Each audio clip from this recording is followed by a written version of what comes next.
بسم اللہ الرحمن الرحیم۔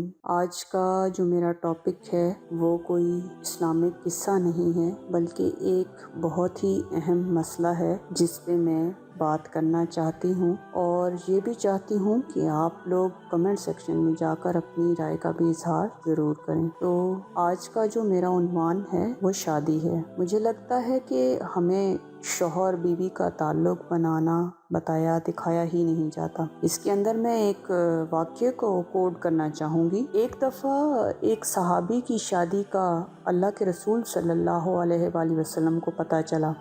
آپ نے پوچھا تو انہوں نے بتایا کہ بیوہ عورت سے اس لیے شادی کی ہے کہ گھر میں بہنیں ہیں، ان کو دیکھنے کے لیے ذمہ دار عورت کی ضرورت ہے۔ آپ صلی اللہ علیہ وآلہ وسلم نے ناپسند نہیں کیا، مگر کہا کہ تم اپنی عمر کی عورت سے شادی کرتے، وہ تمہارے ساتھ اور تم اس کے ساتھ کھیلتے۔ مطلب شادی ایک خاص جذباتی، جسمانی اور روحانی تعلق کے لیے کی جاتی ہے، صرف اور صرف خاندان بڑھانے کے لیے نہیں۔ اس تعلق کو بنانا ایک مہارت ہے جو ہمارے معاشرے میں بے شرمی کہی جاتی ہے۔ آج ایک کمنٹ میں پڑھ رہی تھی کہ گھر کی بڑی عورتیں ایسے جملے کستی ہیں کہ انسان شرمندہ ہو جاتا ہے، اور بالکل درست بات ہے۔ ہم نے حلال تعلق میں محبت، شرارت اور دلجوئی کو زن مریدی، بے شرمی اور بے حیائی قرار دے دیا ہے۔